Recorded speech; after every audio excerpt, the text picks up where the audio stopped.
उन्हें जब भूकंप का विषय पढ़ाते हैं तो ये बात अवश्य बताते हैं कि पूरे विश्व में शोध होती है तो एक ही निष्कर्ष निकलता है कि सारे के सारे लोग 99% लोग मलबों में दबकर मरते हैं वजन के कारण, भूकंप के कारण नहीं मरे, वजन में दब के मरे। सागर में उदासीन आश्रम के गेट पर बड़े बड़े विशाल नीम के वृक्ष लगे हुए थे। एक ऐसा तूफान चला, दोनों वृक्ष धराशायी हो गए।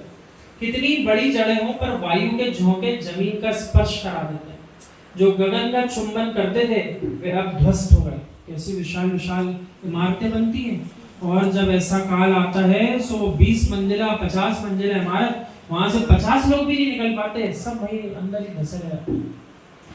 बेटा ऐसे यदि वासना के कामना के झोंके आ गए, तुम कितने ही ऊंचे हो अपने आप जमीन पर गिर जाओगे।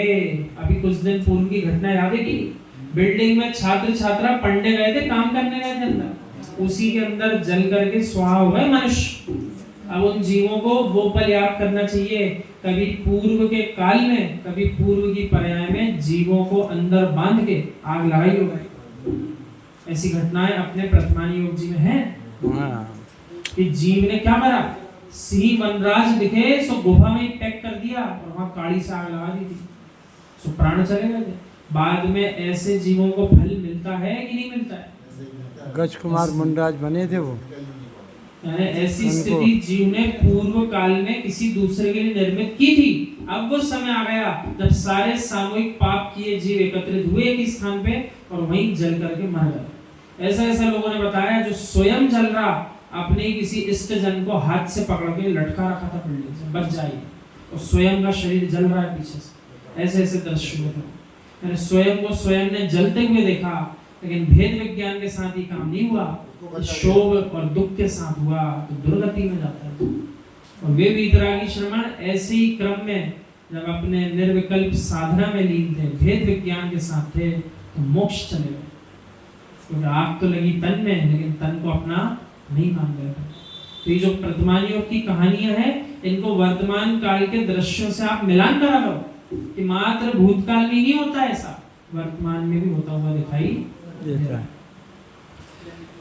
कषाय की दीमक लग गई तो बेटा अंदर ही अंदर घुन जाओगे। चिंता नश्यते ज्ञानम, बेटा कितने ही श्रेष्ठ हो, मस्तिष्क में किसी की चिंता प्रवेश कर गई तो ज्ञान छप विक्षत हो जाता है। आचार्य श्री कहते हैं ज्ञानी बनना हो तो मौन ले लो, और जितने अधिक आपके बीच में कषाई लोग होंगे तो स्वयं भी अध्ययन नहीं करेंगे, ना ज्ञान बढ़ाएंगे, ना आपको बढ़ाने देंगे। तो आपको यदि अपना ज्ञान बढ़ाना हो तो मौन पूर्वक ज्ञान का आप आश्रय लो, तो व्यवहार में भी सफलता मिलेगी और निश्चय से भी सफलता मिलेगी। बड़े बड़े विद्वानों से मैं मिल चुका, उनके मुख से मैंने सुना, महाराज जी हमको पूरे सूत्र याद थे, घर की चिंता में सब नष्ट हो गया। तब समझ में आया कि ज्ञानांकुश ग्रंथ में सत्य लिखा है, चिंता नश्यते ज्ञानम। चिंता किसी भी बात की होगी, ज्ञान का नाश हो जाएगा, और चिंता रहित होगा तो बहुत अच्छे सुंदर ज्ञान के साथ जिएगा। ये मुनियों का ज्ञान अचानक कैसे बढ़ जाता है? बिल्कुल अनुभव से बोल रहा हूं मैं आपको कि साधु का ज्ञान बढ़ जाता है, छोटा मोटा नहीं, वो तो केवली भगवान भी बन जाते हैं। कितना ज्ञान बढ़ता है? आचार्य भगवान विशुद्ध सागर महाराज जी बहुत गहरा उदाहरण देते हैं ज्ञानमती माता जी जैसे जीवों का। बोले 4वीं कक्षा तक पढ़ी है, लेकिन उन्होंने जितने ग्रंथों की टीकाएं कर दी, संस्कृत में परिवर्तित कर दिया, प्राकृत से संस्कृत से हिंदी कर दी, जिन ग्रंथों पर कभी किसी ने काम नहीं करा, और ऐसे ऐसे ग्रंथ निर्माण किए, आज भी उनके ग्रंथों पर लोग पीएचडी कर रहे हैं। ऐसी आचार्य विद्यासागर महाराज जी, आचार्य विशुद्ध सागर महाराज जी बहुत कम अध्ययन करा। 16 वर्ष की आयु में जिनकी क्षुल्लक दीक्षा हुई, उन्होंने कितना अध्ययन किया होगा। ज्ञानमती माता जी तो सबसे वयोवृद्ध हैं धरती पे भी, उनसे पुराना दीक्षित तो अभी वर्तमान में ऐसा बताया जाता है कोई नहीं, इतनी पुरानी दीक्षित है। अब आप विचार करो, जितना कम ज्ञान उनने व्यवहार का लिया, तब भी ज्ञान जनागम का कितना विशाल कर लिया कि उनके लिखे आप विद्वान कहला सकते हो, ज्ञानी कहला सकते हो, लेकिन केवली भगवान बनना होगा तो रत्नात्रय धर्म का पालन भी करना पड़ेगा। दिगंबर मुनि केवली भगवान बन जाते हैं, ऐसा क्यों? रहस्य इतना है, चिंता नश्यते, ज्ञान इनको रोटी की चिंता नहीं है, इनको बेटी की चिंता नहीं है, इनको नमक मिर्च की चिंता नहीं, ईंट छूने की चिंता नहीं, गांठ खोलने की चिंता नहीं, गांठ लगाने की चिंता नहीं, बटन खोलने की चिंता नहीं, लगाने की चिंता नहीं। खुले आनंद में जीवन जीते हैं, इसलिए इनका ज्ञान विशाल होता है और केवल रूप में प्रकट हो जाता है। ना तो अवधि ज्ञान से किसी को केवल ज्ञान होगा, ना मना पर्याय ज्ञान के पीछे पढ़ने से केवल ज्ञान होगा। शुद्ध ज्ञान जो अपने पास है उसका आश्रय लो, उससे ही केवल ज्ञान होगा। आपको यकीन नहीं हो तो आप पढ़िएगा इसको कि 5 ज्ञान बताए, जिसको केवल ज्ञान 5वां ज्ञान प्राप्त करना हो तो यहाँ कह रहे हैं ना तो तुम अवधि ज्ञान के पीछे पढ़ो, मुझे अवधि ज्ञान हो जाए, मुझे अवधि ज्ञान हो जाए। क्या करोगे? क्षेत्र विशेष का ज्ञान करके भी मना पर्याय ज्ञान हो जाए, मैं इनके मन की जान लूं, उनके मन की जान लूं, क्या करोगे? यहाँ तो कह रहे हैं जिसे वीतरागी श्रवण बनना हो उसे ना अपने घर की चिंता करना पड़ती है, ना किसी दूसरे के घर की चिंता करना पड़ती है, तब जाकर के ज्ञान सुरक्षित रहता है। और उसी शुद्ध ज्ञान का जो आलंबन लेते हैं वे ही केवल ज्ञान को उत्पन्न कर पाते हैं। तो ये शुद्ध ज्ञान दादाजी अपने पास है कि नहीं है?